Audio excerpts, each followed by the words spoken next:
मतलब टॉर्चर करके अब उनकी कस्टडी में है, तो जिस पेपर में साइन करवाते हैं, मगर पढ़ने भी नहीं देते थे। आदमी को अगर जानकारी होती, तो कन्फ्यूजन देता ही नहीं। सही। चाहे मार तो वैसे भी पड़ी रही थी, टॉर्चर किया ही जा रहा था। कंपनी ने जो रखने से इनकार कर दिया। हालाँकि अभी मेरी सर्विस बाकी थी और 5-1 साल बाकी थी। ऐसा माहौल बना हुआ है तो उसमें तो हम जैसे तो एक तरह से दागी हो गए। तो लोग थोड़ा कटे-कटे ही रहते हैं वो लोग। एक तरह से बेगुनाह थे, कुछ किया नहीं था लेकिन अब डाल दिया उन लोगों ने जेल में। गालबन घर वाले भी जो बताते हैं तो कुछ मसलकी वो था कि हम अहले हदीस मसलक के चलने वाले हैं और वो देवबंदी हैं, जमीयत उलमा वाले। और 23 साल और जवानी के दिन थे, अब जो बाल सफ़ेद हो गए हैं। अस्सलामु अलैकुम वरहमतुल्लाहि वबरकातुहू। नाज़रीन, इस वक्त हमारे साथ इंजीनियर सलीम अंसारी साहब हैं, जो कि 23 साल जेल में रहने के बाद बाइज्जत रिहा हुए। आज बड़ी मुश्किल से इनका वक्त मिल पाया है। चूँकि इनके बारे में ज़्यादा बात भी नहीं हुई है और ये मीडिया में आते भी नहीं हैं, तो बहुत ज़रूरत थी इस बात की कि इनकी स्टोरी के बारे में लोग बात करें, जानें और समझें और ये भी समझें कि किस तरीके से 23 साल एक आदमी बिना किसी गुनाह के जेल में रह सकता है। सबसे पहले तो आपको बहुत शुक्रिया हमारे साथ हमें वक्त देने के लिए। ये बताइए कि आपकी अरेस्टिंग क्यों हुई थी? ये हुई थी मतलब किसी की तलाश में आए हुए थे हैदराबाद से पुलिस वाले। अच्छा। वो यहाँ से उठा के ले गए थे। उन्होंने कहा क्राइम ब्रांच से हम लोग अच्छा। इस तरह जो यहाँ की पुलिस को भी इन्फॉर्म नहीं किया कुछ ने और हुँ। ले गए यहाँ अच्छा। से। एक सही। आदमी और था उस वक्त साथ में, वो हाँ, हाँ। हैदराबाद का ही था, किसी काम से आया हुआ था। तो अच्छा। उसको भी अरेस्ट किया था और उनकी जो गाड़ी आई थी हुँ। तो उसमें जो लोग भर के ले गए। अच्छा। तो बाद में आपको आपके ऊपर क्या चार्जेस लगाया गया? बम ब्लास्ट के केस में जो है हमारे मुझे टाटा केस में हम बुक कर दिया गया। सोली ऑन ये टाटा के तहत जो दिया गया मतलब जो कन्फेशन जो रिकॉर्ड किया था, हुँ। रिकॉर्ड वो जो वो तो ज़बरदस्ती लेते हैं वो तो हुँ। प्रेशर में जो ज़बरदस्ती है से क्या मतलब? मतलब टॉर्चर करके अब उनकी कस्टडी में है, हुँ। तो जिस पेपर में साइन करवाते हैं, बगैर पढ़ने भी नहीं देते थे। नहीं तो आपके पास तो ऑप्शन है ना, आप साइन ना करें। तो ऐसा क्या टॉर्चर कर रहे हैं कि आपको साइन करना पड़े? टॉर्चर किस तरह का होता है? टॉर्चर तो फिजिकल टॉर्चर था वो तो। कैसे? जैसे क्या-क्या कर रहे थे वो? वो सोने नहीं देते, मारते हैं। अच्छा। ओके। सही। फिर किस तरीके से आपकी रिहाई हुई? फिर अल्टीमेटली जाके मतलब 2004 में जो है अजमेर टाटा कोर्ट से सज़ा लगी। हुँ। और केस आप देख लीजिए 94 में अरेस्ट हुए हैं, हुँ। 2004 में जाके 10 साल। हाँ वहाँ से जो है केस डिसाइड होता है। और उसके बाद जो है 12 साल लग गए हैं सुप्रीम कोर्ट में जो है हुँ। केस हमारा अपील डिसाइड हो जाएगा। सही। 2016 में जाके फिर जो है हुँ। फैसला आया, अच्छा। तो उसमें जो है 4 लोग बरी हुए थे। अच्छा। गुलबर्गा के 3 थे, एक अच्छा। मैं था बॉम्बे का। अच्छा। तो ये जो पूरा आपका 23 साल का एक लंबा अरसा गुज़रा, उसमें आपके पीछे फैमिली थी, उनका क्या हाल था? कितना नुकसान हुआ? अब इंसान को अंदाज़ा अंदाज़ा तो कैसे लगा सकते हैं, और 23 साल और जवानी के दिन थे, अब जो बाल सफ़ेद हो गए हैं। हुँ, हुँ। मतलब उस वक़्त उम्र थी मेरी कुछ 30-31 थी। अच्छा। और जब बाहर निकला 22 साल काट के, तो सही। हो गई 53 तो हो ही गई, 53-54 सही। हो गई।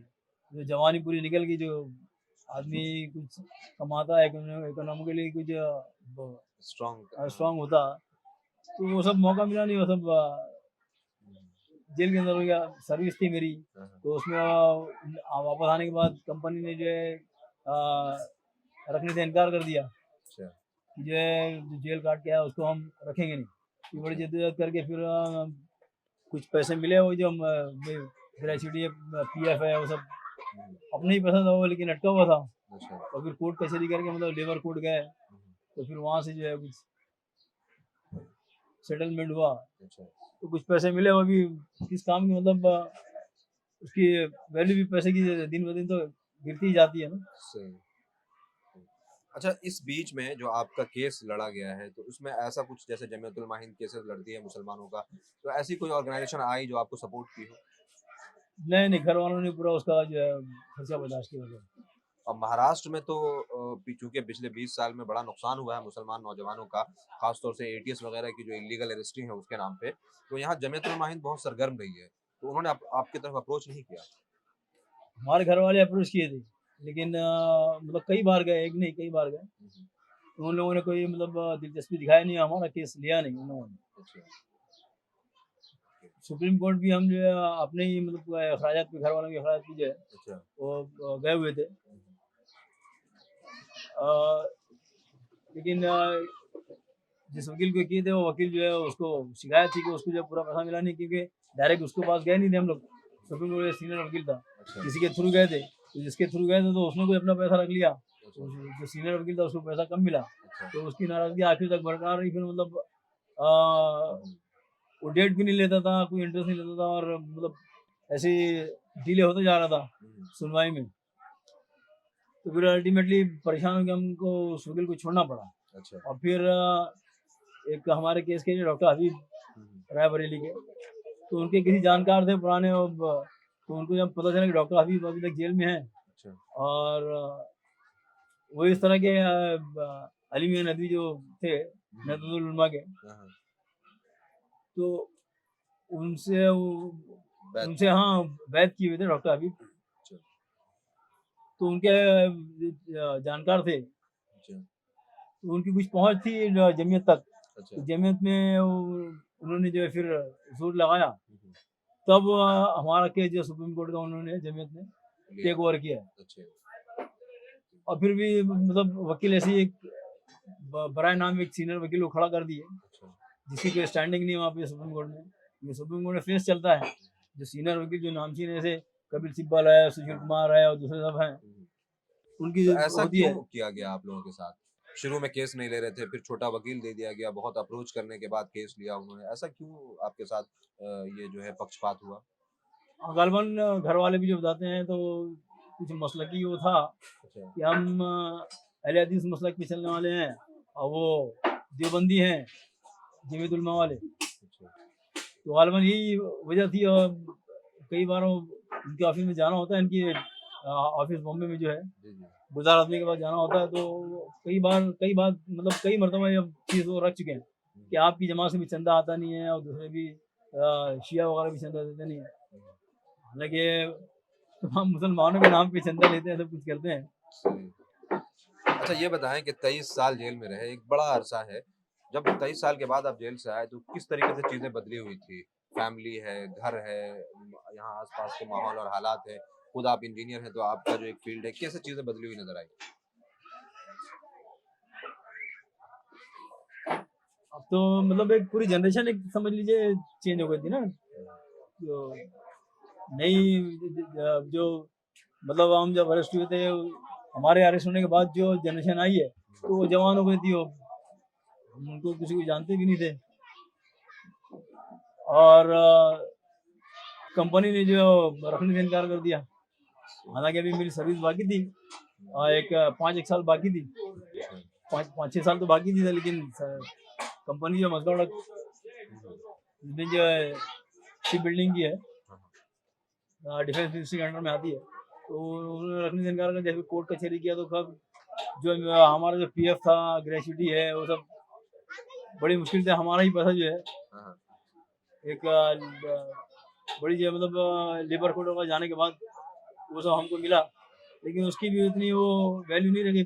पैसा आए दिन अभी तक तो मतलब डिग्रेडेशन होता ही जा रहा है ना, अच्छा ये वैल्यू गिरती जा रही है। सही 1994 में आपकी अरेस्टिंग होती है। उस बीच में एक नैरेटिव चलता था कि बाबरी मस्जिद के जो है शहादत से मुसलमान नाराज हैं और बहुत जगह पे अटैक कर रहे हैं। इसके बुनियाद पे काफी मुसलमानों की गिरफ्तारी हुई और अब एक बड़ी तादाद ऐसे लोगों की है जो 10 साल, 15 साल, 20 साल, 23 साल जैसे आप बाइज्जत रिहा होकर के आए। तो ये जो पूरा नैरेटिव था ये क्या था? क्यों मुसलमानों को अरेस्ट किया जाता था?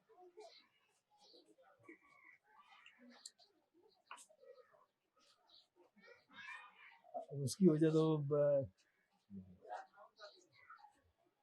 जब आप लोगों को टॉर्चर किया जाता था जेल के अंदर, तो क्या ऐसे कुछ गालियाँ वगैरह दी जाती हो या ऐसे कुछ खास अलकाब दिए जाते हो, जिससे आपको महसूस हो कि ये हमारा घर नहीं है ऐसा? हाँ, तो मतलब दहशतगर्द टेररिस्ट तो बोलते ही थे वो, और सबसे मतलब जेल में सबसे अलग ही रखा जाता था, दूसरों से मिक्सअप नहीं होने देता। सजा के बाद जो है लोग जाते थे, उनको काम दिया जाता था, काम करते थे। हमको जो शुरू से मना कर दिया गया एक बैरक में, अभी अल्टीमेटली बाद में कोठरियों में रख दिया गया, हर ये मतलब आइसोलेशन में कि दूसरों से मिलने ना पाए, वो सब चीज़ तो बहरहाल थी वहाँ पर। अच्छा, अब जब आप जो है जेल से रिहा हो चुके हैं और ऐसे बहुत सारे लोग हैं जो एक लंबी सज़ा काटने के बाद बल्कि ये कि उनके ऊपर ज़ुल्म हुआ, उसके बाद वो रिहा होकर के आ गए, बाइज़्ज़त रिहा होकर के आए।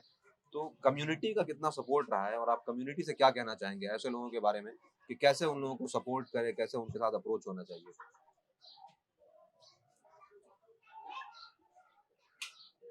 कम्युनिटी अब जैसा माहौल बना हुआ है तो उसमें तो अब हम जैसे तो एक तरह से दागी हो गए, तो लोग थोड़ा कटे-कटे ही रहते हैं उधर से। अच्छा।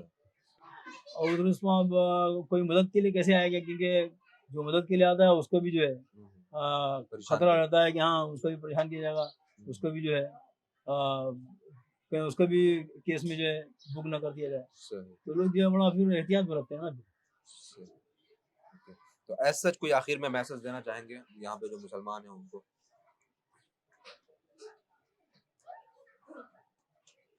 वैसे तो ये है कि मतलब हमको तो ये एक तरह से बेगुनाह थे, कुछ किया नहीं था, लेकिन अब डाल दिया उन लोगों ने जेल में। मैंने बहुत गौर किया, एकदम ये सब कोई मतलब हल भी नहीं है इसका, बल्कि उल्टा जो है ये हमारे खिलाफ ही जो है इसको इस्तेमाल किया गया कि हमारे नाम पे दूसरे लोग ब्लास्ट करते हैं, तो हाँ, और मुसलमानों को जो है उड़ा उड़ा के जो है बुक किया गया। अभी वो 711 का जो केस है ट्रेन, लोकल ट्रेन का, उसमें भी ऐसे ही है, उसमें एटीएस का और दूसरी कौन सी एजेंसी थी वो, उनका जो सीबीआई, है सीबीआई, एनआईए। एनआईए, उनका इख्तिलाफ है। एटीएस जो उनको छोड़ती है, एटीएस उनको क्लीन शीट देती है, लेकिन जो है एनआईए उनको बुक किए हुए, सही, यूएपीए वगैरह जो है ऐसा एकदम इतना खतरनाक। अब हमको तो कानून की जानकारी थी नहीं कि मतलब कन्फ्यूजन न दे दे, लेकिन वो कन्फ्यूजन मतलब एक सबूत के तौर पे है वो, मतलब बेसिकली हमको तो उसी पे सजा हुई, जबकि कन्फ्यूजन के साथ साथ जो है कुछ सब्सटेंटिव कुछ एविडेंस भी होना चाहिए। ये सब चीज़ बाद में ये सब मालूम हुई है। सही, 22 साल 23 साल जब जेल में काटने के बाद ये सब मालूम हुआ कि मतलब आदमी को अगर जानकारी होती तो कन्फ्यूजन देता ही नहीं। सही, चाहे मार तो वैसे भी पड़ी रही थी, तो असर किया ही जा रहा था, मार खा लेते कन्फ्यूजन में, लेकिन वो जबरदस्ती साइन करवा लेते हैं वो तो। सही, आदमी ना चाहे तो भी जो है मार कूट के जो किसी तरह, सही। और वो उसी बुनियाद पे हमको हमारे कोई सब्सिडेंट कोई एविडेंस था भी नहीं, मैं महज कन्फ्यूजन की बुनियाद पे जो है हमको सजा दी गई। तो बहुत शुक्रिया हमसे बात करने के लिए, अपनी स्टोरी बताने के लिए।